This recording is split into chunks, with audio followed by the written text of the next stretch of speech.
안녕하세요. 반갑습니다. 안녕하세요. 반갑습니다. 자, 일단 인사부터 하고 오늘은 진짜 정식 설명이에요. 그러니까 우리 인사부터 하고 이야기를 드리도록 하겠습니다. 안녕하세요. 반갑습니다. 저는 지금 현재 대한민국에서 공기업 취업 강의를 15년째 하고 있는 윤종혁이라고 합니다. 반갑습니다. 박수 쳐주셔야 돼요. 자, 오늘 이야기를 좀 드릴 거는, 네, 반갑습니다. 안녕하세요. 여러분들하고는 오늘 어떤 얘기를 좀 드릴 거냐 하면은, 사실 코로나 때문에 뒤로 좀 밀려졌잖아요. 밀렸는데, 요거는 좀 얘기를 드리고 갈게요.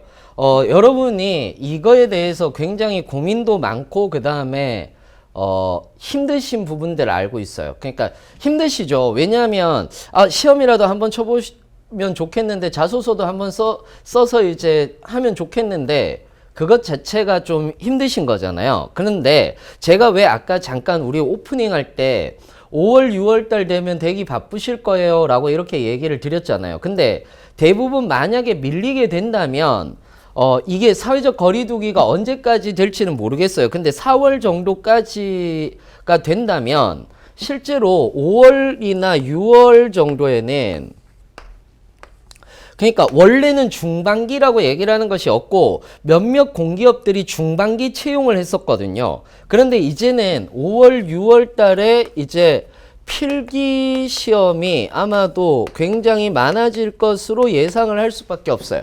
참 쓸데없는 것도 굉장히 잘 쓰죠. 예, 제가 필기충이라서 그래요. 여러분은 제가 지금 필기하는 거 보이시나요? 보이셨으면 좋겠는데. 네. 만약에 이제 갱갱지기님도 얘기를 하시는 게 채용 곧 쏟아질까요? 네, 쏟아집니다. 지금 현재 건보가 나왔죠. 건보 나왔고 지금 좀 대규모 채용 중에 하나가 건보가 있는 거고, 그 다음에 공무원 연금공단도 나와 있잖아요. 지금 공무원 연금공단도 나와 있는데 공무원 연금공단은 4월 6일부터잖아요. 그러니까 4월 19일까지 강력한 사회적 거리두기를 한다라는 게 나오니까 실제로 지금 건보 뽑죠, 공무원 연금공단 뽑죠. 그러면 이거는 전부 다 필기가 5월 달로 가는 거거든요. 필기가 5월 달로 가는 거고, 그러면은 지금 현재 자소서를 냈는데 합격자 발표 나오고 필기가 나와 있는 것들 같은 경우는 대부분 이제 관광공사라든지 지금 한전 같은 경우들도 이제 대기하고 있잖아요. 한전이라든지 이런 쪽들 같은 경우는 사실상 이것도 필기가 5월로 갈 가능성들도 높아요. 외국 상황이 계속 나빠지더라도 진행이 될까요? 라고 이렇게 얘기를 하셨는데, 사실 외국 상황은 좀 나빠지고 있는데 이 부분에서 우리가 뭐 적극적인 방역 체계를 가지고 있다 보니까 이 부분에서 외국 사람들이 들어오는, 그러니까 외국 사람들이 들어와서 시험을 치게 된다면 이게 문제인데 그런 부분들 같은 경우는 조금 걱정을 안 하셔도 될 것 같아요. 그렇죠. 관광공사도 필기가 5월 말인 거고, 중진공 같은 경우는 4월 19일 필기인데 아마 밀릴 가능성들도 있어요. 그러니까 실제로 필기가 5월 정도, 6월 정도에는 지금 상반기 때 못 뽑은 데가 거의 많이 나올 거예요. 그러니까 여러분이 사실상 자소서하고 필기를 거의 동시에 가야 된다라고 보셔야 되는 거죠.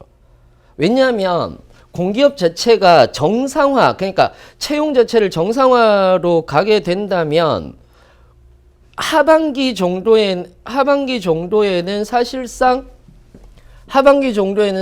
정상화가 되려면 9월부터 다시 가야 되잖아요. 그죠? 9월부터 다시 가려면 어찌됐든 중반기라고 해서 5, 6, 7, 8월 달 안에 상반기를 중반기로 옮겨서 시험을 치고 9월 달부터 새롭게 시작해야 되거든요. 그러니까 그렇기 때문에 여러분이 생각을 하셨을 때는 중반기와 하반기 정도가 아마 올해는 있을 거다라고 이렇게 생각을 하셔도 될 것 같아요. 그러니까 제가 늘 얘기하잖아요. 미리미리 준비해 놓으시는 분들이 이긴다니까. 이긴다니까. 자, 지금 그 우리 채팅창 안에서 여러분들이 코치를 해주고 계세요. 자, 일단 봅시다. 일단 여러분들하고는 우리 지금 공기업 취린이 여러분들도 분명히 계실 거예요. 지금 뭐 김기호님이나 서클리님이나 아니면은 지금 나 죽어 누나라는 분이나 이분들 같은 경우는 지금 제가 봤을 때 취린이가 아니야. 취린이가 아니고 지금 좀 공부를 하신 분들이에요. 근데 여기 취린이 손 들어보세요. 취린이. 공기업 취린이. 있으세요? 그러니까 오늘은 사실상 공기업 취린이들을 위해서 존재를 한다라고 보시면 되고요. 중간중간에 네, 진진님, 저요. 희희님 아닌 것 같은데? 희희님 많이 봤는데? 네. 네, 감사합니다. 그렇죠. 응. 네. 취린이는 처음 준비하는 거. 그렇죠. 마스터고. 알겠습니다. 자, 그러면 일단 보세요. 왜 제가 이거를 얘기를 하느냐면 우리가 흔히들 공기업 처음 시작할 때 어떻게 시작을 하느냐면 공기업 한번 시작을 해볼까? 라고 해서 덤비시는 거거든요. 근데 가만히 보시면이 공기업 이런 질문들도 많으세요. 공기업 취업이 내년부터 줄어든다라고 얘기를 하는데 공기업 취업 줄어듭니까? 라고 이렇게 얘기를 하시는데 사실상 그것도 아닌 게 제가 분명히 이거는 말씀을 드립니다. 저도 이제 그 공기업 뭐 전문 강사라면 전문 강사인 거고 대한민국에서 오래됐다 하면 오래됐고 사실 공기업 쪽으로는 제가 설명회를 가장 오래 하고 많이 한 사람이기 때문에 여러분들한테 이야기를 좀 드리자면 역대급인 건 맞는데 많이 뽑는다는 물음표예요. 이게 무슨 말이냐? 자, 보세요. 2014년부터 시작해서 이렇게 올라왔습니다. 그리고 내려갔다가 다시 올라오고 있는 거죠. 지금 정규직만 봅니다. 정규직은 이런 식으로 올라갔다가 이렇게 다시 올라오는 거죠. 그러면 내년에는 올라갈 가능성이 조금 더 있습니다. 실제로는. 그런데 뭐 비슷하겠죠. 그런데 올해 25,600명을 채용한다라고 얘기를 했어요. 25,600명을 채용한다. 자, 보세요. 우리 그냥 단순히 25,600명을 채용을 하는 건데 지금 현재 공공기관, 올해 공공기관의 수가 좀 달라졌어요. 390여 개 정도가 된 건데 392개라고 얘기를 하는데 중앙형 공공기관이 390여 개라고 이렇게 봤을 때는 390여 개, 그러면은 25,600명을 채용하는 곳은 약 한 200군데란 말이에요. 200여 개란 말이에요. 그러면 이게 많이 채용하느냐 많이 채용하지 않느냐에 대한 문제부터 우리는 들고 들어가야 되는 거예요. 왜 제가 이 부분에 대해서 이렇게 심각하게 얘기를 하느냐면 이런 거예요. 저는 진짜 여러분을 진짜 걱정을 해서 하는 거예요. 뭐냐? 공기업은 준비를 하시면서 헤매는 경우들이 되게 많아요. 제가 설명회를 하는 이유 중에 하나도 여러분들이 제발 헤매지 않으셨으면 좋겠거든요. 그러니까 무슨 말이냐면 이런 거예요. 야, 이번에 서교공 떴는데 서교공 한번 시험 쳐볼까? 직업기초 능력만 준비하면 된대. 야, 서류 전형도 없다는데 그냥 일단 한번 내보자. 공기업이잖아. 좋잖아. 서울권인데. 라고 하는 경우들이 많아요. 그렇게 해서 내요. 그러고 나서 며칠 공부해보니까 어떤 느낌이냐면 NCS 직업기초 능력에 대해서는 어떤 느낌이냐. 직업기초 능력은 우리 소원쌤이 얘기해 주실 거예요. 그것도 말씀드릴게요. 신원철님. 자, 까먹었어요. 대화를 하다 보니까. 그러니까 여러분이 어떤 생각을 하시느냐면 그렇게 하다 보면은 직업기초 능력 시험 치다 보니까 야, 이거 공부 조금 하면 되겠는데? 안 풀리는 게 아니거든. 안 풀리는 게 아니니까 이거 공부 조금 하면 되겠는데? 라고 하면서 공부를 시작을 해요. 그래서 학원으로 찾아온다고. 아니면 인강을 들으시든지. 저도 웃겨요. 저도 웃겨요. 까먹은 게. 그러니까 찾아온다고요. 그러고 나서 자 이제 뭘 할까요? 그래서 제가 자소서 강의하면서 항상 어떤 얘기를 하느냐면 원픽 하는 공기업이 있어요? 라고 이렇게 물어봐요. 여러분들한테. 물어보면 어떤 대답을 많이 하시느냐면 저 없는데요. 그래서 제가 진로 상담을 해드리는 거거든요. 그래서 제가 진로 상담을 해드리는 건데 왜 제가 이런 얘기를 하느냐면 공기업을 많이 안 뽑으니까 가지 말라는 얘기가 아니에요. 무슨 말이냐면 공기업 좋지. 공기업이 안 좋을 리가 없잖아요. 공기업은 좋아요, 실제로. 그런데 공기업 좋지. 그러니까 좋은데 말을 못 하겠어요. 좋은데 이게 뭐 흑마늘이야? 그래 좋은데 말은 못 하겠어요. 근데 막 너무 광고를 해서 할까봐 제가 다 이야기를 못 드리겠는데 어찌됐건 그건 제가 따로 한번 얘기를 드릴게요. 우리 라이브 할 때나 해커스에서 라이브 할 때나 이럴 때 공기업이 뭐가 좋은 건지에 대해서 이런 이야기를 좀 드릴게요. 어찌됐건 많이 채용을 하지 않는다라는 얘기는 내가 제대로 준비하지 않으면 들어가기가 힘들다는 얘기예요. 우리 그런 얘기를 해요. 여러분들의 선배라든지 이런 분들이 이런 얘기를 해요. 또는 여기에 계시는 분들 중에서 지금 듣고 계시는 분들 중에서 지금 몇 분이 듣고 계신가? 저는 모르겠는데 지금 139분 저한테는 139분 정도라고 이렇게 하시는 것 같은데 지금 100여 분이 이렇게 오셔서 듣고 계시는 거잖아요. 이렇게 듣고 계시는 분들이 사실상 그냥 준비해야지 라고 하면 안 된다라는 거예요. 대부분 여러분들의 선배님이라든지 이런 분들이 이런 얘기를 해요. 야, 적어도 취업하려면 100군데의 자소서는 내봐야지. 200군데 정도는 내봐야지 라고 얘기를 해요. 근데 여러분 가만히 생각해 보세요. 100군데가 보통 평균적으로 3000바이트 아니면 5000바이트를 써요. 거의. 그러면은 몇 자를 쓰는 거냐면 30만 자에서 50만 자를 쓰는 거야. 100군데를 쓰면. 그럼 여러분 생각해 보세요. 30만 자를 쓰면 책 한 권이에요. 에세이집을 쓰는 게 낫지. 그러니까 100군데를 쓰면 자소서 잘 쓴다. 못 쓰는 것도 이상해. 그렇지 않아요? 근데 거기서 중요한 게 뭐냐면 100군데를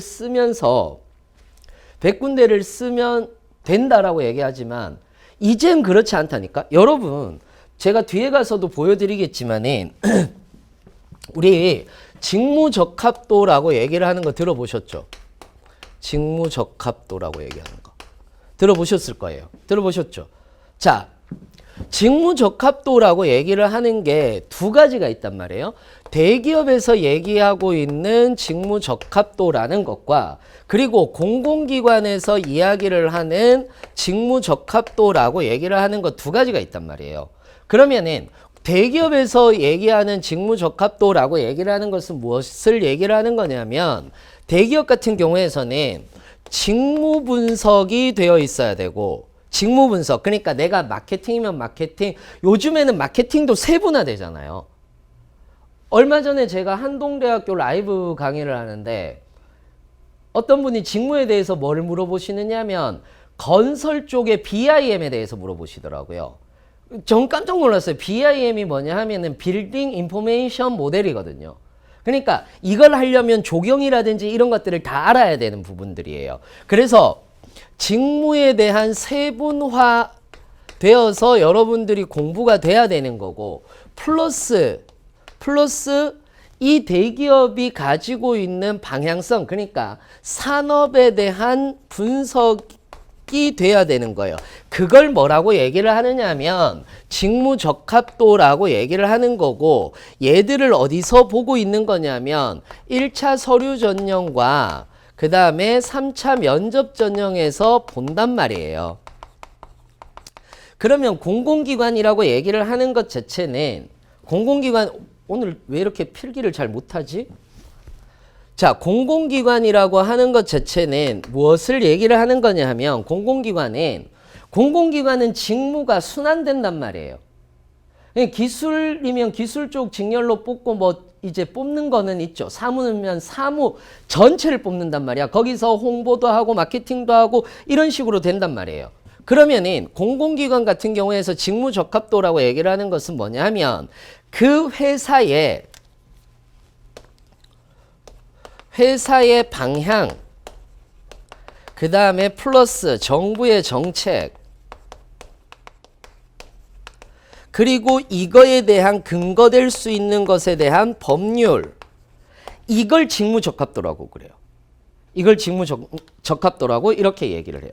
그러니까 이것 자체가 직무적합도예요. 무슨 말인지 이해되세요? 근데 이게 어디에서 나오느냐면 1차 서류에서 나오죠. 1차 서류에서 어디에서 나와요?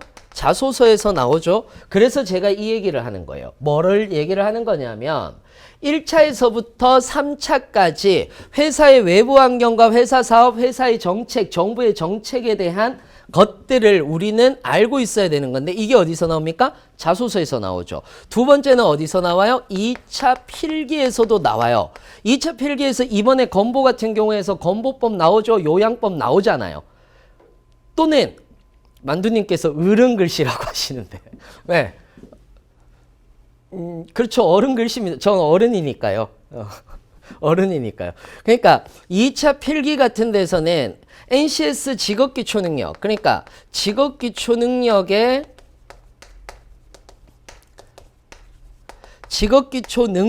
유형으로 나오게 되면 이것이 뭘로 나오느냐면 지문으로 나와요. 그러니까 법률과 관련된 지문들도 나온 적 있죠. 또는 정부의 정책과 관련되어서 지문도 나온 적 있습니다. 그래서 제가 직무 수업을 깐 거예요. 우리 혜택 중에서 직무 수업이 있던데 그래서 직무 수업 깐 거예요. 들어보시면 또 장난 아닐걸? 제 수업이 원래 그래요. 나 오늘 제 수업 1.6배속 제가 스스로 1.2배속 정도까지는 해드리겠습니다. 그러니까 여러분들이 제 수업을 또 안 들어보셔서 그러는데 제 수업 한 번 들으면요 이게 마약이야. 학원이 허락해준 마약. 죄송합니다. 법률 지문이 나옵니다. 법률 자체, 예를 들어서 건보 같은 게 지금 문묵묵님께서 법률 자체가 나오는 건 건보에서는 아예 대놓고 이야기를 한 거고, 그 다음에 직업기초능력에선 법률 지문들이 나온다라고 이렇게 보시면 돼요. 영업 모드. 네. 영업까지는 아니고요. 자, 직업기초능력에서 지문으로 나오고, 요것도 얘기를 드리자면은 직무 수행 능력에서도 전공 이외에 법률과 관련된 얘기가 나오거나 회사 상식과 관련된 얘기가 나오거나 또는 회사와 관련된 내용들을 아예 직접적으로 물어보는 경우들도 있는 거예요. 그러니까 예를 들어서 건보가 여기에 들어가는 거고 심평원이 들어가는 거예요. 심평원이 들어가는 거예요. 심평원도 이런 것들 보잖아요. 그렇지 않습니까? 그러니까 결국은 직무적합도라고 얘기를 하는 것은 여기에서도 들어가는 거고 3차 면접에서도 들어가요. 3차 면접에서 PT 면접이라든지 토론 면접에서도 여러분들 들어간다라고 보시면 돼요. 이걸 직무적합도라고 얘기를 해요. 공기업의 직무적합도라고 얘기를 하는 것은 이것을 직무적합도라고 한다는 거죠. 그러니까 법률을 다 외워야 되냐, 문묵문께서 법률을 다 외워야 되냐라고 하시는데 주요 법률들이 있어요. 주요 법률들이 있고 바뀌는 법률들이 있는데 이것도 조금 애매한 게 직업기초능력으로 나오면 바뀌는 법률들이 좀 많이 나오는 편입니다.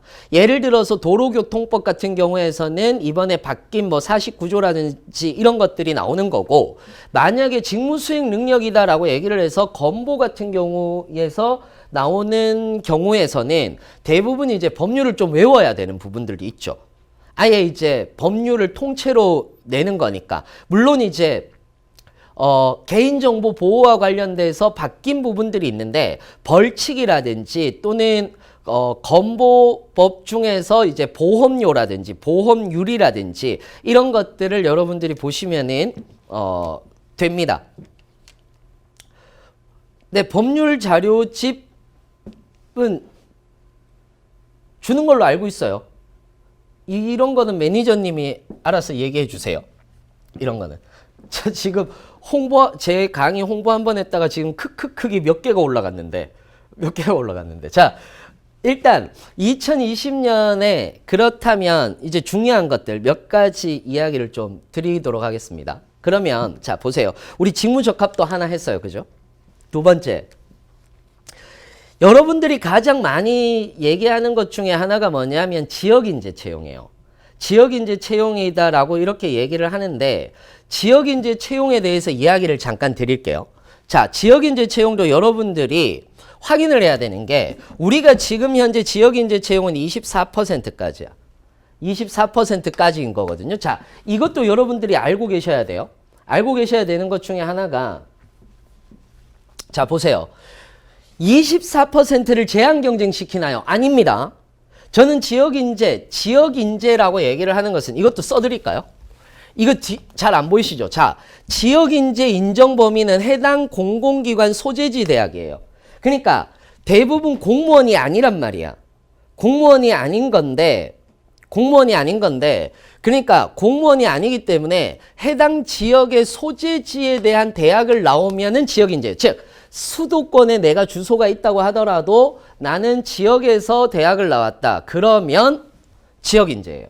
대부분 이거 역차별이라고 하시는데 사실상 역차별도 아닌 거예요. 역차별도 아닌 건데 지역인재 채용이 지역 제한 채용이랑 다릅니다. 지역 제한 채용은요. 예를 들어서 부산교통공사라든지 지역 공공기관, 지방 공공기관이 있습니다. 그 지방 공공기관 같은 경우는 지역 제한 채용을 많이 합니다. 근데 지역 인재 채용이라고 이렇게 얘기를 하면은 대부분이 예를 들어서 1등부터 100등까지 세워요. 그러고 나서 전부 다 블라인드 채용을 하게 됩니다. 블라인드 채용을 하고 나서 어떻게 되느냐면은 만약에 채용을 했는데 100명 중에서 100명이 채용을 하는데 100명 중에서 만약에 20명이 채용이 됐잖아요. 지역인재로 채용되면 4명을 추가 채용하는 겁니다. 쉽게 얘기하자면 자, 추가 채용하는데 예를 들어서 이건 공기업마다 다른데 4명을 그냥 점수가 안 돼도 그렇죠. 거주지 제한이 지역 제한 채용입니다. 오늘 계속 보고 싶은 분이 안 오세요. 아니, 보고 싶은 분이 있어요. 저는. 이거는 소은쌤도 보고 싶어 하세요. 소은쌤도 보고 싶어 하시는데, 라이브 하는 김에 얘기를 할 거예요. 우리 영상을 따라다니시면서 댓글을 남겨주는 분이 계세요. 말 나오니까 합시다. 뭐였죠? 순대국밥의 다대기라는 묵묵묵님은 아닙니다. 우리 개인 채널까지 오셔서 댓글을 다십니다. 댓글을 das는데 직원은 아니랍니다. 직원인 줄 알았는데 직원은 아니랍니다. 그래서 혹시나 알고 계신 분이 계시거나 아니면 여기에 계신 분이 계시면은 여기에 계신다면 매니저분한테 연락을 주세요. 매니저분한테 진짜 선물 드리려고 해요.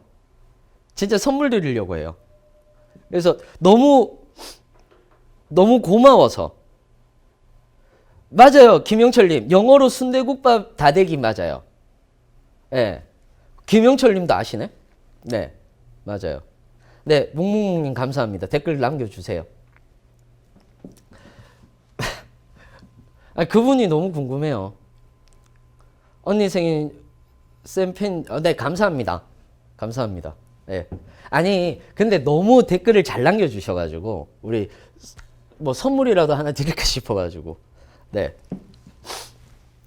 지금 소원쌤도 굉장히 궁금해하고 계십니다. 자, 어찌됐든 요거 계속 갈게요. 4명 추가 채용을 하는 거거든요. 4명 추가 채용을 하는 건데 이걸 그냥 무작정 4명을 추가 채용하는 게 아니라 여기 이게 건보 자료인데 합격선 마이너스 3점 이내에서 목표 인원까지잖아요. 그러니까 합격선을 주는 겁니다. 합격선을 준 상태에서 추가 채용이 있는 거예요. 그러니까 일정 점수 범위 내에 들어와야 되는 겁니다. 그래서 무작정 사실상 지역인재 채용이 되기 불허하실 필요는 없어요. 그런데 문제는 또 이겁니다. 사실상 저는 개인적으로 요거는 제 개인적인 부분이긴 합니다만은 제 개인 지역인재 채용은 주민등록이 아닙니다. 주민등록이 아니라 그 지역에 해당 학교를 나오셔야 됩니다.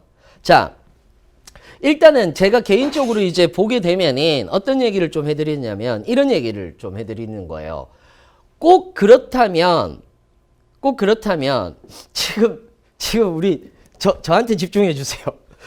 나 괜히 얘기했는 것 같아. 저한테 집중해 주세요. 자, 이게 있거든요. 저는 제 개인 유튜브 채널에 이 부분에 대해서 좀 아쉬운 소리를 했어요. 쓴소리도 하고. 왜냐하면 이게 지역인재 채용이 마냥 좋은 것만이 아니라 예를 들어서 전북혁신도시하고 전북지방공공기관이라고 얘기를 해봅시다. 그러면은 어디가 있는 거냐면은 어디가 있느냐면 이렇게 있습니다. 자, 농촌진흥청이라든지 이런 쪽이 쭉 있어요. 엄청 많죠. 엄청 많은 것 같은데 그도 아닌 게 봐요. 전기안전공사 같은 경우는 사무는 통합전공이에요. 식품연구원 같은 경우는 연구직만 뽑아. 농촌진흥청은 일반 상식을 시험 쳐요. 그 다음에 출판문화산업진흥원은 논술이야. 국토정보공사는 되게 애매하게 시험이 나와요. 국토정보공사 같은 경우는 행정경제통계를 봐요. 행정경제통계를 봐요. 그 다음에 두 번째는 국민연금공단은 통합전공 보는 거죠. 그러면은 예를 들어서 나는 전북혁신도시에 인재 채용을 들어가는데 사무직을 보고 싶다. 그럼 두 군데밖에 못 보는 거예요. 전기안전공사하고 국민연금공단하고 두 군데밖에 못 보는 거예요. 통합전공으로 해서. 기술직은 그러면 기술직은 전기안전공사밖에 없잖아요. 국토정보공사하고. 이것도 두 군데밖에 못 가는 거예요. 그러니까 이게 문제가 되는 거죠. LX 가고 싶다. 국토정보공사가 인기가 많아요. 근데 인기가 많은 대신에 행정경제통계를 본다니까? 경영경제도 아니야. 그러니까 되게 애매하게 들어가는 거예요, 이게. 되게 애매하게 들어가는 거예요. 그러다 보니까 사실상 지역인재 채용이라고 얘기를 하는 것은 할 얘기가 너무 많아요. 진짜. 할 얘기가 너무 많아요. 지금 매니저님께서 굉장히 많이 맞아요. 국토정보공사 너무 적게 뽑죠 또. 그러니까 사실은 지역인재 분들이라고 하시더라도 다른 지역을 갈 수밖에 없어요. 예를 들어서 제주도 한번 볼까요? 제주도도 똑같아. 제주도 같은 경우도 이렇게 많다라고 얘기를 하지만은 보세요. 국제교류재단 같은 경우 국제교류재단은요 영어 너무 잘해야 되잖아. 그럼요. LX는 문과 전공 중에서 어렵기로 소문났어요. 도로공사도 똑같고. 그 다음에 재외동포재단은 직업기초 능력을 뽑는데 거의 안 뽑아요. 여기도. 거의 안 뽑아요. 거기다가 어디 갔어? 공무원연금공단 같은 경우는 또 상경법정으로 뽑는단 말이에요. 거기다가 정보화진흥원 같은 경우는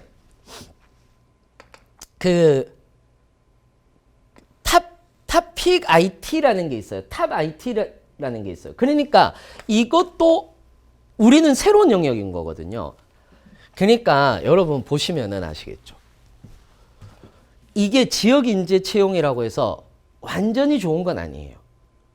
저는 이 부분에 대해서 진짜 지역인재 채용이 진짜 실효성이 있느냐에 대해서 이야기를 좀 드릴 것들은 많은데 오늘은 일단 지역인재 채용이 있다라는 거 그리고 24%까지 간다라는 거 그것만 여러분들이 이슈로 알고 계시면 되는 거고요. 그 다음에 지금 100%인 기업, NCS가 100%인 기업 아직 있죠라고 얘기했는데 있죠. 있긴 있습니다. 예. 공기업 목표 설정할 때 정하더라도 폭넓게, 네, 그럼요. 폭넓게는 설정을 하셔야 됩니다. 폭넓게. 경영 회계 이렇게 뽑는 것도 공부 범위, 경영 안에는 어차피 회계를 공부를 하는 거니까. 그거 제가 조금 이따 얘기를 드릴게요. 그 다음 이슈가 모듈형이에요.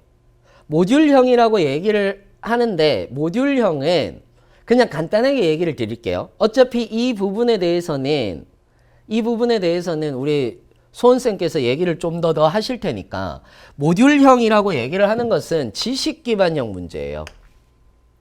지식기반형 문제. 그러니까 다시 얘기하자면 워크북에 있는 내용이라든지 요즘에는 조금 더 확장되고 있기는 한데 어찌됐든 모듈형은 지식기반형 문제라고 보시면 돼요. 그런데 유일하게 의사소통에서는 요거는 제 개인적으로 넣은 거예요. 제가 개인적으로 넣은 거예요. 왜? 왜냐하면 저는 의사소통 강의를 하고 있단 말이에요. 근데 의사소통 강의할 때 가장 중요하게 생각하는 것 중에 하나가 뭐냐 하면은 덜 읽고 문제를 좀 풀자예요. 제 수업 들으신 분들은 아시겠지만은 덜 읽고 문제를 풀자예요. 왜냐하면 예를 들어서 아니요, 달달 외우는 게 모듈형이기도 해요. 이기도 한데 모듈형이 어렵다. 그렇지. 모듈형이 어려운 분들도 있어요. 왜냐하면 이론 정리를 안 하셔서 그래. 이론 정리를 안 하셔서 그러는데 자, 보세요. 자, 김기호님 대답해 주세요. 경제는요? 라고 이렇게 얘기를 하셨는데 김기호님 저 대신 대답해 주세요. 자, 저는 계속 나갈게요. 일단 회사와 산업군과 관련된 지문들이 나오면 굉장히 어려워하시거나 또는 지문들의 난이도가 조금 어려워하는 부분들이 있어요. 그러면 그런 지문들 같은 경우는 익숙해져야 되거나 아니면 좀 덜 읽고 시험을 쳐야지만이 시간을 줄여나갈 수 있단 말이에요.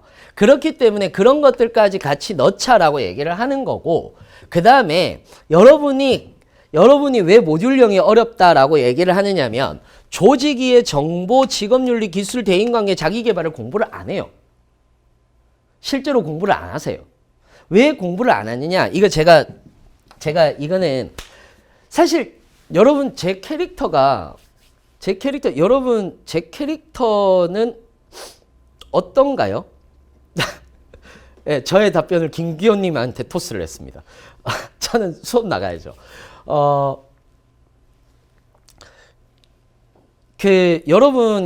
여러분은 공부를 할 때 어떠신가요? 실제로 우리가 좋아하는 공부는요. 갑자기 캐릭터 왜냐면 올라운드 이미지, 공기업 올라운드 이미지 왜냐면 제가 사실 따뜻한 이미지는 아니에요. 따뜻한 이미지가 아니라서 그래. 저 사실 되게 따뜻한 얘기도 되게 많이 해드리고 싶고 그런데 따뜻한 이미지는 아니고 약간 뼈 때리는 얘기를 많이 해요. 그래서 지금부터 약간의 뼈 때리는 얘기를 해야 돼서 그래서 혹시나 스위트한 이미지 아닙니다. 스위트한 이미지 아닙니다. 200명 넘고 싶다. 200명 넘었으면 좋겠어요. 아니요. 이미지 말고. 자, 저는 사실 약간 뼈 때리는 얘기를 좀 잘하는데 지금부터 할 거라서 좀 상처받지 마시라고. 그래서 제가 얘기를 드리는 겁니다. 사실상 이거예요. 사실상 뭐냐 하면 여러분이 이거를 공부를 안 하세요. 왜 안 하느냐? 우리가 공부하는 방식이 어떠냐면은 몰입하고 집중하는 거 굉장히 좋아해요. 그러니까 몰입되는 거 있죠. 막 빠져들어가 가지고 막 몰입되는 이렇게 공부하는 걸 되게 좋아해요. 그래서 수리하고 문제 해결을 해. 정확하게 얘기할까요? 수리를 잘하는 사람들도 수리를 하고 있고요. 수리를 못하는 사람들도 수리를 해요. 왜일까요? 수리가 재밌어요. 다시 재밌다라는 건 아니에요. 재밌다라는 게 아니라 우리를 빠져들게 해요. 뭔가 집중시키고 빠져들게 하는 거예요. 우리는 그런 것들을 너무너무 좋아해요. 술이 재밌는 게 아니라 빠져들게 한다는 거예요. 빠져들게. 그러다 보니까 그렇죠. 공부하는 느낌이 굉장히 잘 들어요. 그래서 어떤 친구가 와서 저한테 이런 얘기를 하는 거예요. 와, 선생님 오늘 공부 진짜 잘 됐어요. 왜? 오늘요 술이 한 6문제 풀었는데 와, 노랫소리도 안 들리고 막 1시간 동안 집중해서 풀었어요. 6문제를 1시간 동안 풀면 떨어진단다 얘야. 떨어지는 거예요. 당연한 거죠. 수리 문제를 6문제를 1시간 동안 풀면 당연히 떨어지는 거예요. 근데 나머지 것들, 의사소통, 조직이해, 정보, 직업윤리, 기술능력 이런 것들은 공부를 하면 이게 공부를 한 느낌이 안 드는 거예요. 그냥 이렇게 내가 읽고 있는데 이게 외워지는 건가? 이게 외우는 건가? 이런 생각들이 들게 만들어요. 그러니까 공부를 하면서 스스로를 의심하는 거죠. 우리는 이런 부분들을 싫어하는 거예요. 정확하게 얘기하자면. 그러니까 느낌으로 가시면 안 돼요. 공부하는 느낌이 좋아서 나는 이걸 할 거야. 그게 아닌 거예요. 그렇게 공부하시면 절대 안 돼요. 절대 안 돼요. 그러니까 결국은 뭐냐 하면 여러분들은 반드시 여기서 이론 정리를 해야 돼요. 그게 재밌든 재미없든 네, 전공 관련 얘기해 드리겠습니다. 재밌든 재미없든 이론 정리하셔야 돼요. 그리고 당연히 수리하고 문제 해결 하셔야죠. 자, 여기서도 한마디 드릴게요. 제가 어떤 친구한테 이런 얘기를 드렸어요. 쌤, 어차피 피셋 유형 수리하고 문제 해결 능력 나오는 건데 이거 실제 시험 가면 제가 몇 번 시험 쳐봤지만 실제 시험 가면 이거 피셋 유형 못 풀어요. 4분씩 5분씩 하는 거 못 풀어요. 어차피 공부 안 해도 되지 않나요? 라고 얘기를 했어요. 그래서 제가 이것도 얘기를 해줬어요. 자, 모든 사람들이 일반 상식도 좀 필기는 조금 이따 얘기해 드릴게요. 모든 사람들이 너처럼 생각을 한다. 모든 사람들이 너처럼 생각을 한다. 그런데 말이야. 의사소통에서 시간을 줄이고 여기에서 시간을 줄여서 술이 어차피 남들 푸는 거 같이 풀고 PSAT에서 PSAT 문제 4분짜리 5분짜리를 하나를 더 풀면 당연히 너는 다른 사람들보다 한두 문제를 더 풀게 된다. 그게 합격이다라고 얘기를 해줬어요. 그러니까 이런 거죠. 피셋 문제를 안 풀면 안 되나? 아니요. 그러니까 이거는 조금 공부하신 분들이 그래요. 공부를 처음 시작하신 분들은요. 피셋을 공부를 하세요. 왜? 아까처럼 공부하는 느낌이 들거든요. 그래서 이야기를 드리는 거예요. 그 부분에 대한 내용은 조금 더 자세하게는 여러분들이 소은쌤한테 들으세요. 소은쌤한테 들으시고 저는 얘기할 게 너무너무 많아요. 그렇게 해서 여러분들 모듈형이라고 얘기를 하는 건 이론 정리를 반드시 한 번 정도는 하셔야 된다는 거 알고 계시면 좋을 것 같습니다. 그 다음에 요거는 그냥 넘어갈게요. 채용이 변경된 요거는 알고 계셔야 되겠구나. 채용이 변경된 공공기관들이 있어요. 지금 제가 산만하죠? 분필이 없어져서. 자, 채용이 변경된 게 인천국제공항이에요. 인국공 같은 경우는 논술이 포함됐습니다. 인문학적 소양을 반영한다라고 얘기를 했으니까 회사와 관련된 내용들이 아니라 시사와 관련된 내용들이 나올 가능성이 높고요. 봉사활동이 반영됐는데 60시간 정도의 봉사활동이 반영됐고요. AI 면접의 배점을 확대했는데 이걸로 당락을 결정짓지는 않는다라고 얘기했습니다. 다국어 능력자를 우대한다라고 얘기했는데 다국어 능력자 예전에는 그냥 토익이 있고 만약에 HSK가 있으면 토익이나 HSK 중에 하나만 적으면 됐어요. 그런데 이제 둘 다 가지고 있으면 토익 넣고 HSK가 가점으로 들어가요. 서류에서 가점으로 들어가요. 그것만 여러분들이 알고 계시면 될 것 같습니다. 그 다음에 한국수자원공사 같은 경우는 직업기초 능력만 쳤는데 전공이 들어간 거고요. 그 다음에 한국철도공사 같은 경우는 25문항, 25문항, 직무수행 능력 25문항으로 갔습니다. 그 다음에 인국공은 온라인 채용 설명에서 봉사활동은 반영 안 한다고. 근데 요거는 있어요. 뭐냐 하면 자소서 있죠. 자소서에 봉사활동 내용을 넣어요. 활동 내용이 들어가요. 그래서 봉사활동은 조금이라도 하는 게 좋아요. 하는 게 좋아요. 감사해요. 그 다음에 관광공사는 바뀌었죠. 원래는 전공하고 관광학을 쳤는데 이제는 직업기초 능력이 들어갔다라는 거. 그것만 여러분들이 알고 계시면 될 것 같습니다. 자, 그래서 인국공 같은 경우는 논술이 포함된다라는 거. 그렇죠. 다 잘하는 인재를 원하는 거지. 여러분들의 생각은. 자, 그 다음에 요거는 넘어갈게요. 이것도 넘어가고. 자, 요 얘기 좀 해드릴게요. 1차에서 요 얘기 좀 해드리고 필기 얘기 해드리고 나면 끝날 것 같은데, 자, 아쉽죠. 그죠? 저도 아쉬워요. 라이브는 한 3시간씩 해야 될 것 같아. 또 이렇게 얘기하면 3시간을 잡으려나? 오래된 봉사 경험인데 괜찮습니다. 자, 이력서에 써야 되는 것들 얘기를 좀 해드릴게요. 이력서에 써야 되는 것들인데, 이력서는 요건 제가 자소서 시간에도 얘기를 드리는 건데, 뭐 자소서 시간 아니니까 자세하진 않습니다. 이력사항하고 자격사항을 쓰는데 요거 잘 안 보이실 수도 있어서 그냥 옆에다가 쓸게요. 이력사항 같은 경우는 블라인드 채용입니다. 자, 블라인드 채용에 대해서 여러분들이 오해를 하시는 경우들이 계시는데, 블라인드 채용은 그냥 학교 안 보는 거고 그 다음에 사진 안 붙이는 거고 이런 것들을 얘기를 하는 겁니다. 이런 것들을 얘기를 하는 거고, 그러니까 이게 그겁니다.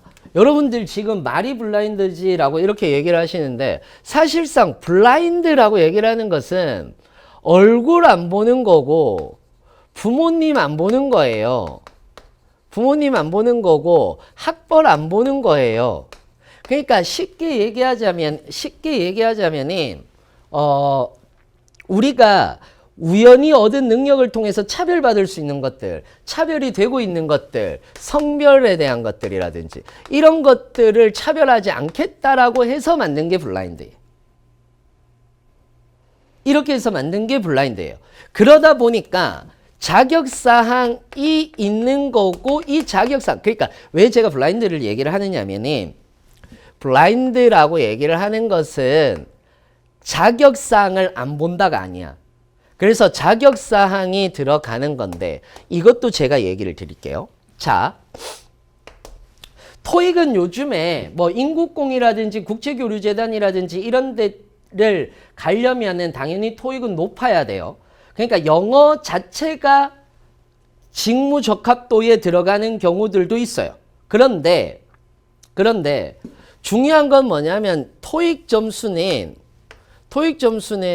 그 기본적인 자격만 주어지면 돼요. 자격만 주어지면은 거의 패스가 되는 건데, 여기서 예외 규정 중에 하나가 한전이라든지, 한전 같은 경우는 토익 850을 100점을 주는 거고, 인국공이라든지 이런 데는 상대 평가를 하는 거예요. 여기에서 공무원 연금공단 같은 경우는 토익이라든지 자격증이 20% 정도 반영된다라고 얘기를 하고 있잖아요. 그러니까 여기에서 플러스 자격증이 들어가는 건데, 자격증 같은 경우에서도 자, 기술직 분들은 기본적으로 저는 그 기사 준비를 하라라고 그래요. 일반 기사 준비를 하라라고 그래요. 싼 기사는 제발 하지 마세요. 싼 기사는 하지 마. 그 전기 기사를 공부하다 보면 전기 공사 기사에 대한 유혹이 훅 와요. 200명 돌파 시 3시간 라이브 한번 기획해 보겠습니다. 누구 마음대로. 누구 마음대로. 매니저님 저하고 아무 얘기 안 했는데? 3시간 라이브. 제가 3시간 라이브를. 알겠어요. 뭐. 이거 제가 그냥 하면은 너무 해커스 노예 같잖아. 그래서 일단은 튕기는 겁니다. 하겠죠. 하긴 하겠죠. 자, 여기서 우리는 기사 준비라고 얘기를 하는 것이 있는데 기사 준비를 요거 오해 있을까 봐 이야기를 드립니다. 기사가 반드시 필요한가요? 그렇진 않습니다. 왜냐하면 이게 기사 준비를 하라는 이유가 필기, 즉 기술직은 사실상 공기업에서 필기에서 전공을 떠날 수가 없어요. 거의. 그러다 보니까 필기를 준비하기 위해서 기사를 준비하라는 건데 유일하게 어디가 도로공사만이 기술직, 그러니까 도로공사만이 필수입니다. 이걸 필수로 하고 있습니다. 그 다음에 사무직 같은 경우에서는 대부분 여러분이 거의 이거를 한국사, 커말, 자, 이것도 똑같아요. 한국사 1, 2급 차이 있습니까? 네, 있어요. 있기는 해요. 있기는 한데 중요한 거는 뭐냐 하면은 1, 2급이 1, 2% 차이란 말이에요. 그러니까 2급이 있는데 1급을 꼭 따야 될까요? 아니요. 그렇지 않습니다. 그렇지 않습니다. 그렇지 않습니다. 그 다음에 커말 같은 경우도 2급이 있는데 1급을 해야 되나요? 아니요. 그것도 저는 말리고 싶고요. 그 다음에 한국어 여러분 생각보다 어려워요. 산불 맞기 생각보다 어렵습니다. 보통 시험 치시면은요, 4 나오면은 잘 나오는 겁니다. 기본적으로 4 나오면은 잘 나오는 겁니다. 그 다음에 그러니까 한국어, 커말, 한국사 이거 다 가지셔야 된다? 아니요. 저는 개인적으로 이 중에 하나만 가지고 있어도 떨어질 일은 없습니다. 떨어질 일은 없습니다. 그렇기 때문에 여러분이 자격증으로 제발 스트레스 받지 마세요. 자격증으로 스트레스 받지 마세요. 오히려 저는 어디에 스트레스를 받아야 된다라고 얘기하느냐면 교육사항에 스트레스를 받아야 된다라고 얘기합니다. 왜냐? 교육사항이 생각보다 꽤 까다롭습니다. 교육사항 같은 경우에서는 요거는 쓸 게 많으니까 기술직은 해당 전공 과목을 쓰시면 되고요. 사무직 같은 경우는 자 보세요. 교육사항은 학교 교육이 있고 그 다음에 직업 교육이 있습니다. 대부분의 모든 공공기관은 네, 학교 경제 전공만 적어도 됩니다. 이걸 합해서 봅니다. 그러니까 학교 교육이든 직업 교육이든 둘 중에 하나만 쓰시면 돼요. 그러니까 학교 교육이든 직업 교육이든 하나만 쓰시면 됩니다. 자, 그런데 여기서 사무직 같은 경우는 경영, 경제, 회계, 정치, 사회복지, 상담, 법, 행정, 국제무역, 통계, 글쓰기, 토론 이런 것과 관련되어 있는 NCS 코드를 받은 대부분의 것들을 여러분들이 쓰시면 되는데 국민연금 같은 경우에서는 좀 특이한 데가 국민연금하고 건보하고 이런 데요.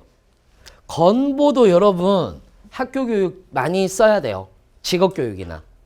그래서 편입 전적대학 교육사항 쓰셔도 됩니다. 자, 국민연금이나 건보 같은 경우는 많이 쓰면 좋아요. 꽉 채우세요. 10개 정도를 꽉 채우셔야 돼요. 국제경제 됩니다. 그러니까 웬만하면 꽉 채우시는 걸 추천드립니다. 이거 잘못 써서 떨어지는 분들 좀 있어요. 실제로. 그러니까 대부분 이렇습니다. 건보 같은 경우는 자소서를 많이 봐요. 보는데 국민연금 같은 경우에서는 이걸 많이 봅니다. 그러니까 몇 개 정도 적어야 되느냐라고 얘기를 했을 때는 평균적으로 5개에서 10개 정도 적으면 된다라고 보시면 되는 거고요. 이거에 대해서 건보 요양직은 전공 과목 적으시면 됩니다. 학점을 보는데 학점 자체로 떨어질 리는 없지만은 보통은 B 이상을 적으라고 권장은 하고 있습니다. 그래서 예를 들어서 에너지 발전 공기업 같은 경우는 C를 C 이상도 괜찮다라고 얘기를 합니다. 그런데 B 이상을 보라라고 이렇게 이야기를 하고 있습니다. 지금 우리 매니저님이 라이브 종료 10분 전이랍니다. 근데 전 할 말이 너무 많거든요. 김소원 선생님 10분을 제가 뺏어 오겠습니다. 괜찮으세요? 여러분? 이해되셨죠, 이거? 그러니까 왜냐면 제가 건보도 떴고 하니까 여러분이 이렇게 보셔야 되는 거고 너무 재밌죠. 그 다음에 나 200명 될 때까지 할까? 자, 경력 및 경험 사항 같은 경우에서는 조직에서 있었던 일입니다. 자, 경력은 요것도 얘기를 드릴게요. 이것도 얘기를 드려야 될 것 같아. 자, 경력과 경험. 자, 경력은 돈 번 겁니다. 쉽게 말해서. 경험은 돈 번 거 아닌 거. 경험은 증명을 안 하셔도 되는 것. 또는 증명도 됩니다. 이게 무슨 말이냐? 동아리나 동아리 정도는 당연히 인가 동아리라면 증명할 수 있는 거잖아요. 근데 증명 안 되는 것도 됩니다. 이거는 증명이 있어야 됩니다. 경력은. 그러니까 당연히 경력은 인턴이나 아르바이트가 전 직장이나 되는 거고 또는 김소은쌤 할 때 200명 넘기면 웃길 듯이라고 하셨는데 저 그럼 삐져요. 자, 농담입니다. 자, 경험은 이렇게 된다라고 보시면 되는 거죠. 그래서 조직에서 일어난 일을 얘기를 하는 거다라고 보시면 되는 거고요. 경력 및 경험 기술서라고 이렇게 얘기를 하는 것은 갈등이나 문제점 해결을 쓰는 것이 아니에요. 이게 아니에요. 평균적으로 이번에 건보 같은 경우도 2000바이트 쓰잖아요. 2000바이트 쓰죠. 2000바이트 쓰면은 어떻게 여러분이 하시면 되느냐면 이거 2000바이트면 1000바이트짜리 2개 쓰세요. 2개 쓰세요. 상관없습니다. 편의점 PC방 알바는 경력에 들어갈 수 있는 거예요. 최저임금제를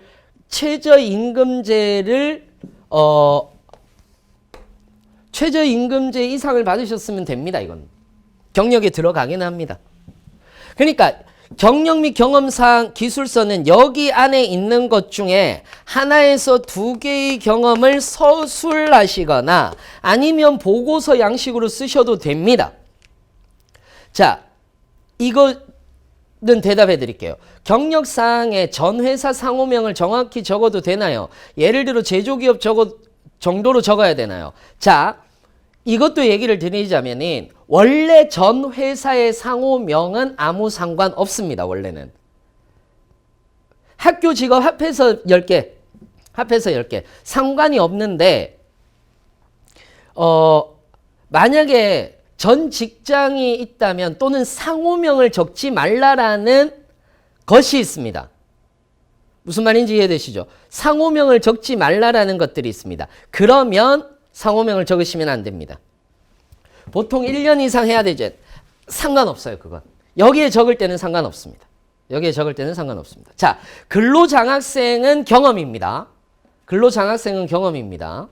그렇게 여러분들 보시면 될 것 같습니다. 자, 그 다음 계속 얘기를 좀 드릴게요. 그 다음에 자소서를 보시면 이런 것들이 많아졌다라는 걸 얘기를 드리는 거예요. 이런 것들이 기업 분석이라든지 이런 것들을 해야 되는 거고. 그 다음 특성화고 재학생인데 아니요. 특성화고 재학생. 고등학생은 토익 없어도 됩니다. 고등학생은 일반 전형이 아니니까 없어도 됩니다. 무슨 말인지 이해되시죠? 그렇죠. 지역도 적지 말라고 하면 서울교통공사가 아니고 교통공사라고 하는 것이 맞습니다.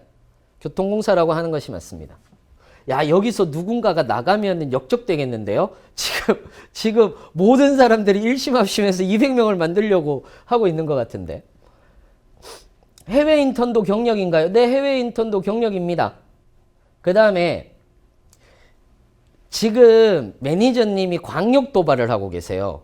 여러분 근데 그거 하루 300명 광역 도발 같은 거 하지 마세요 제발. 자, 그 다음에 우리 필기 얘기 합시다. 필기 얘기 좀 할게요. 필기 얘기 좀 할게요. 자, 보세요. 사무직 전공이 있고 기술직 전공이 있는데, 자, 여기서 화공 손 들어보세요. 화공 손 들어보세요. 아, 뭐야. 나한테 집중해. 200명에 집중하지 말고. 축하합니다. 200명 돌파. 자, 화공 손 들어보세요. 화공. 200이고.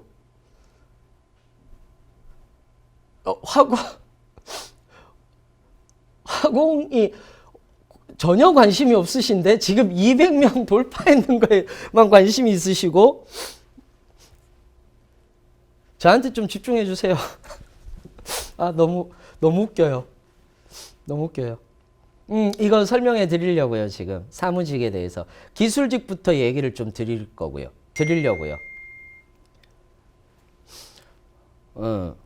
화공은 12과목 아니고 16과목이에요. 16과목이에요. 그러니까, 자, 보세요. 기술직은, 제가 이것도 얘기를 드릴게요. 네. 그러니까 이건 거지. 자, 이것도 제가 얘기를 드릴게요. 제가 얘기했잖아요. 기술직은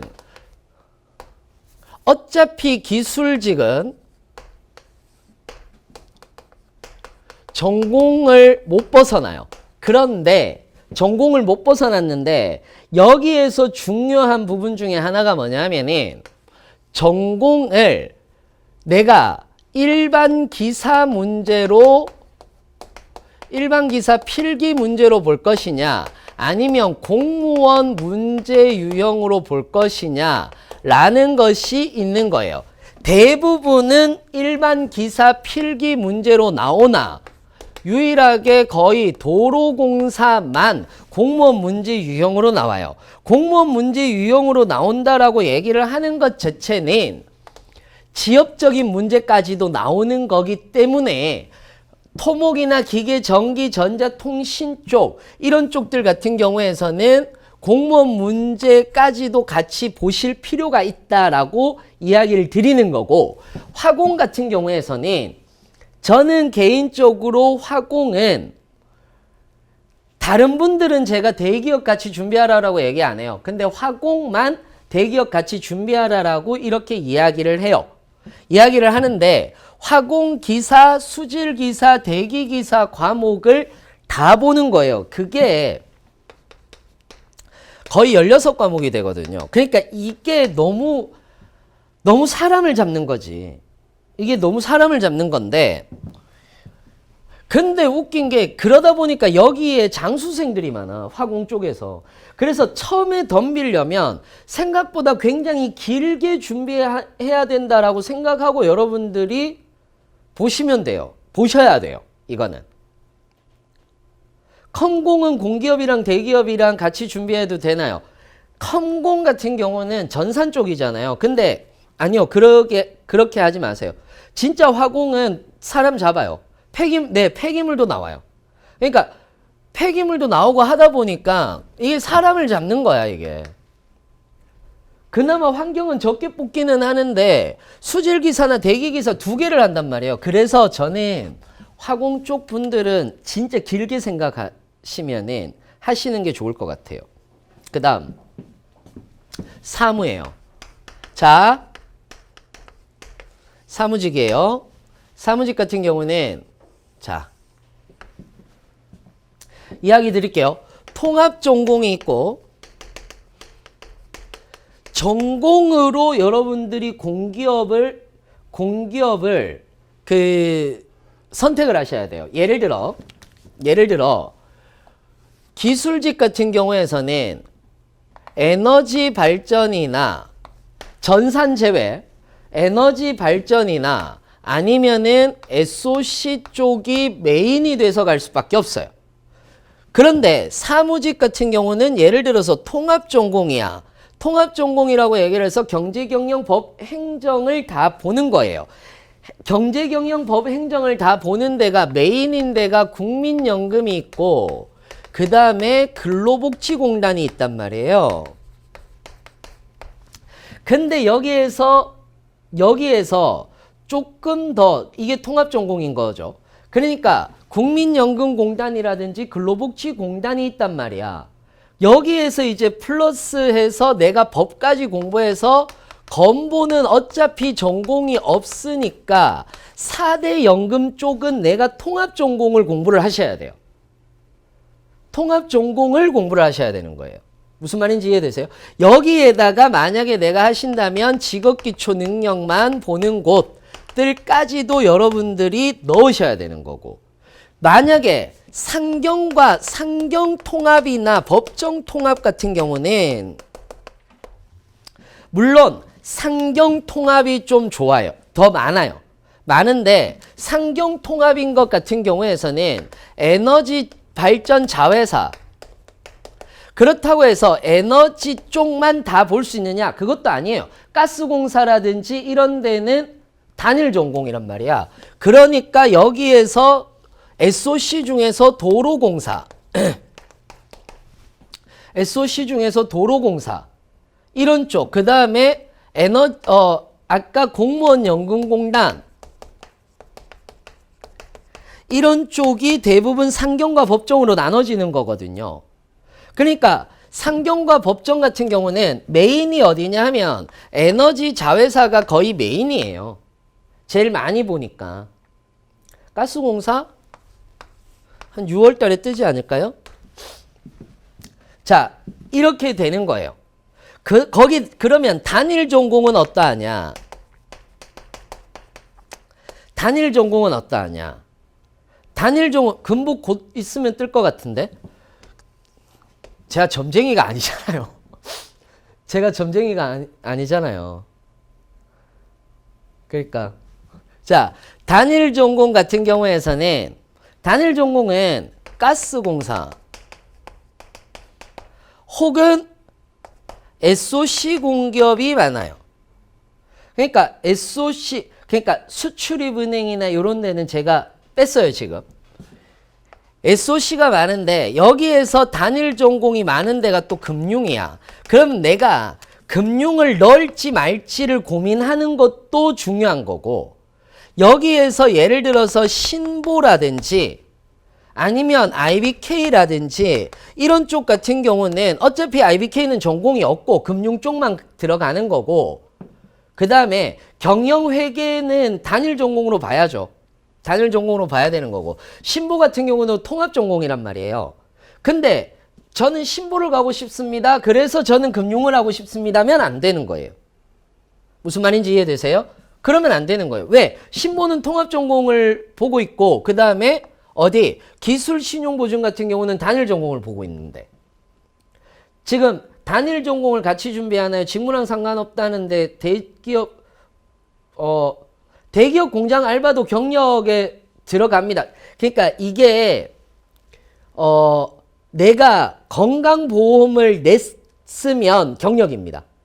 건강보험을 냈으면 경력입니다. 무슨 말인지 이해되세요? 이렇게 보시면 됩니다. 단일 전공을 같이 준비하는 게 아니고, 이거 제가 얘기해 드릴게요. 제가 오늘은 이거 안 하려고 했는데 모두가 말리시더라고요. 자, 이거 올리지 마세요. 올리지 마세요. 지금 스피드 컨설팅을 알고 계시는 분들이 있는데 이거 올리지 마세요. 올리지 말고 제가 이야기를 좀 드리도록 하겠습니다. 자, 예를 들어서 이런 겁니다. 예를 들어서 기술직 얘기를 해볼까요? 내가 스피드 컨설팅 나왔는데 안 한다니까? 안 할 거예요. 오늘 안 할 거예요. 오늘 안 할 건데, 자 보세요. 저는 기술직이고 기계 쪽입니다. 그리고 토익은 700점 초반이고,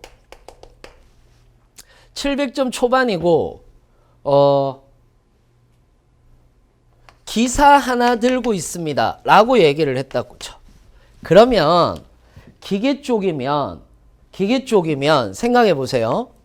기술 기계 쪽이면 어떤 식으로 갈 거예요?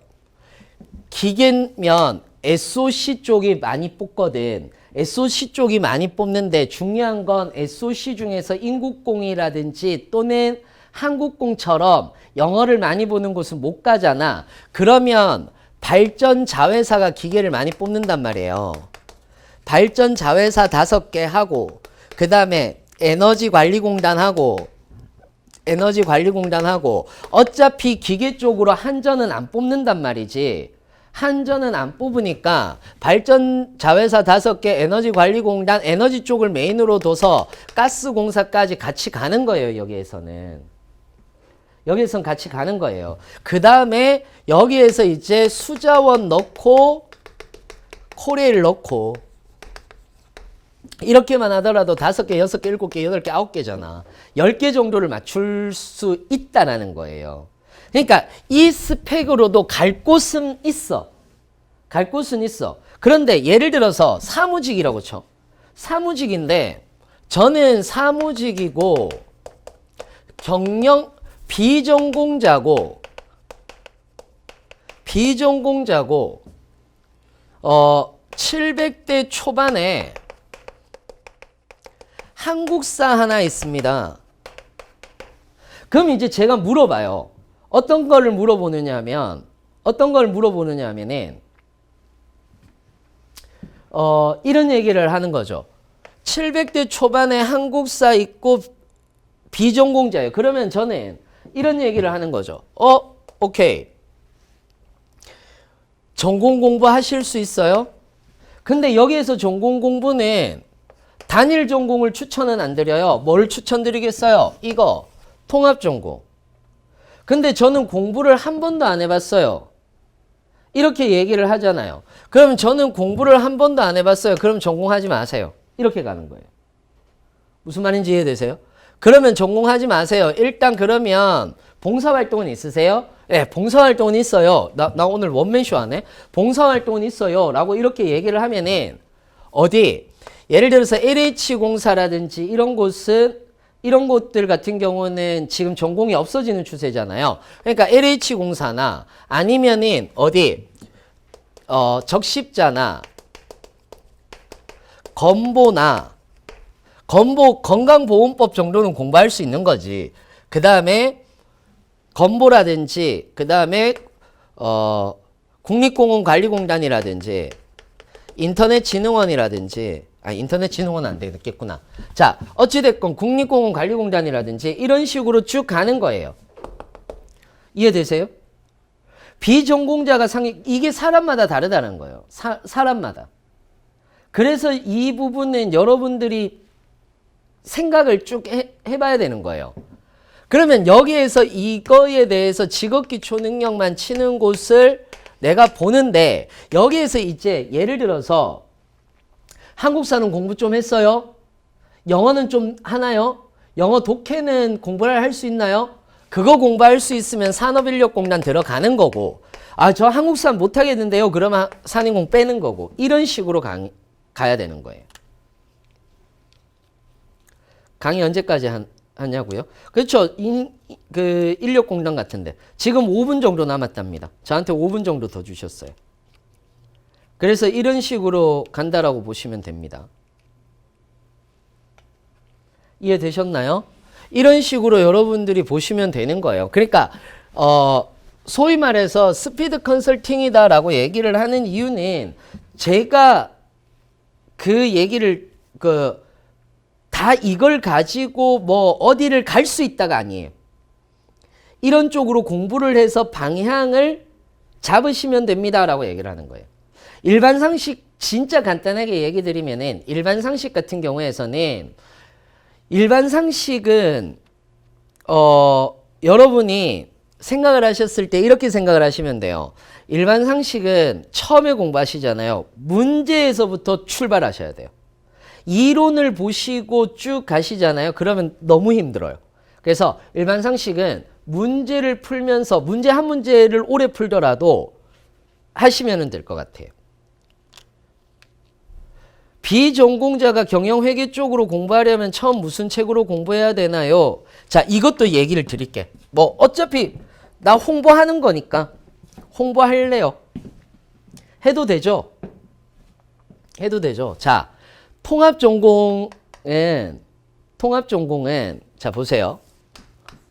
통합전공은 제발 한 강의가 인강을 들으세요. 인강을 들으시는데 상경과 법정부터 얘기할게요. 상경과 법정은 한 강의가 7, 80강 되는 강의를 듣지 마세요. 40강 정도 되는 강의를 들으시라고. 40강 정도 되는 강의를 들으시라고. 제가 알기로는 해커스에만 유일하게 40강짜리 정도의 강의가 있어요. 대부분이 7, 80강이야.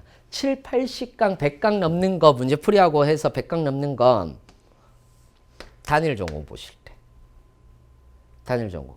일반 상식 시중에 800페이지짜리 외우고 있는데 이거 사전 외우는 거잖아. 다른 쪽에서는 신문에 최근 시사상식 뉴스가 도움된다고 하더라고요. 뉴스 보시고 문제 푸세요. 뉴스 보시고 문제 푸세요. 800페이지짜리 외우는 건 사전 외우는 거하고 똑같아요. 사전 외우는 거하고. 이거는 개론만 공부하시면 돼요. 저는 아예 모르겠는데요. 그러시면은 진짜 한 10강에서 20강 정도. 그러니까 만약에 40강짜리가 있다면 10강 정도만 들어도 충분합니다. 이건. 그래서 이렇게 보시면 될 것 같습니다. 김광일님 너무 죄송한데 오늘은 스피드 컨설팅 안 해드려요. 안 해드립니다. 경영 이윤호 쌤 40강. 그렇지. 경영의 이윤호 쌤 같은 경우가 이윤호 쌤의 경영이라든지 경제도 한 40몇 강 될 거예요. 아니 10회 경영학 수준으로 하지 마세요. 7급 경영학 수준으로 하세요. 그러니까 원론은 조금 더 깊이 있게 들어간다라고 보시면 되는 거고 개론은 개념 설명을 한다라고 보시면 되는 거예요. 그래서 저는 뭐 어쩔 수 없잖아. 우리 해커스잖아. 해커스니까 저는 뭐 다른 학원들 들으세요 이 얘기는 못 하겠어요. 못 하겠어요. 그렇기 때문에 저도 샘플 강의 들어보고 얘기를 드리는 거예요. 만약에 제가 샘플 강의를 들어봤는데 별로라고 그러면 전 추천 안 해요. 이건 진짜로 저는 추천 안 해요. 그래서 경제라든지 이런 부분들도 여러분들이 보시면 된다라고 이렇게 생각을 하시면 될 것 같습니다. 그 다음에 요거는 뭐 직무 문제인 거고 직무와 관련해서는 제가 따로 한번 라이브 때 이야기를 한번 드릴게요. 지금은 이제 필기에 대한 전공에 대한 질문 좀 받고 마치도록 할게요. 단일 경영 회계는 어느 수준까지 해야 되나요? 라고 이렇게 얘기를 하셨는데 7급 공무원 수준 정도로만 하시면 된다니까. 그러면은 그러니까 회계구나. 회계는 중급 회계까지. 단일 경영은 중급 회계까지. 고급 회계까지 안 넘어가셔도 돼요. 고급 회계까지 안 넘어가셔도 돼요. 그럼요. 원론이랑 개론이랑 난이도 차이 나죠. 당연히. 개념 정도, 이거는 통합전공 개념 정도만 알고 계시면 된다니까. 개념 정도만 알고 계시면 된다니까.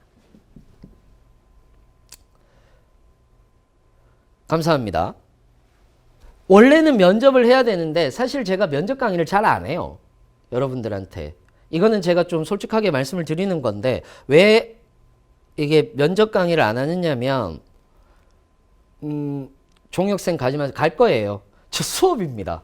이제 곧 있으면 수업입니다. 단일 경제, 요 경제는 얘기를 드릴게요.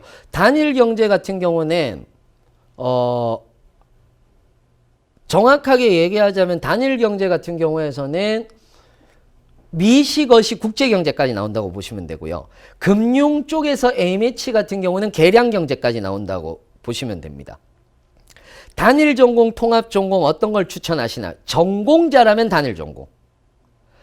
전공자라면 단일 전공. 아시겠죠? 경제 전공인데 코레일 사무 시험 보려고 경영 2달 만에 인강 끝냈어요. 코레일 위해서 한 건데 경제도 따로 준비해야겠죠? 라고 하셨는데 다른 단일 전공 코레일보다 어렵습니다.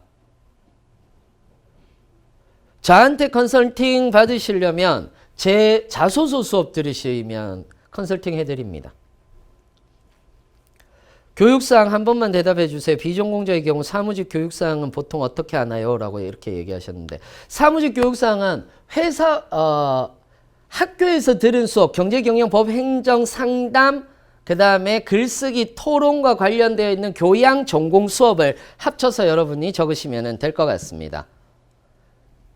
네, 자, 잘 들으셨나요? 여러분들하고 지금 네, 자소서 수업 들으면 1대1 합니다. 전산직도 기사 필기. 자, 계속 끝이 없는데 요것만 해드리고 마칠게요. 기사 필기 과목에다가 보안과 프로그래밍을 같이 보세요. 보안과 프로그래밍을 같이 보세요. 그래야 전산직은 됩니다. 되셨죠? 자, 온라인으로 컨설팅은 우리 라이브 방송 할 겁니다. 라이브 방송할 때 제가 라이브 방송에서 아까 우리 했던 컨설팅 있잖아요. 스피드 컨설팅. 그거를 메인으로 해서 한번 계속 이제 주기적으로 하려고 합니다. 그러니까 그렇게 여러분들이 보시면 될 것 같습니다. 자, 잘 들으셨나요? 저 이제 물러가야 돼요, 진짜로. 저도 아쉬워요. 저 진짜 다음에 한 3시간 할게요. 그러니까 3시간 다음 주기는 우리 설명회는 한 달에 한 번씩 합니다. 한 달에 한 번씩 합니다. 네, 오프라인 수업 때 뵙겠습니다. 자, 어찌됐건 여러분들하고 저하고는 이렇게 이야기를 드렸고요. 도움이 좀 많이 되셨으면 좋겠고, 사실상 오프라인으로 하면 이 내용들 다 나가는데 다 못 나가서 좀 아쉽고요. 화이팅 한번 해드리겠습니다. 여러분들, 제가 늘 하는 말이 있습니다. 여러분들한테 늘 하는 말이 있는데 이 말 하고 마치도록 하겠습니다. 여러분들 모두 지금 힘든 시기입니다. 모두 화이팅 하시고요. 저는 항상 여러분들의 내일을 응원하고 있습니다. 이상으로 마치겠습니다. 감사합니다. 여러분들 안녕. 감사합니다.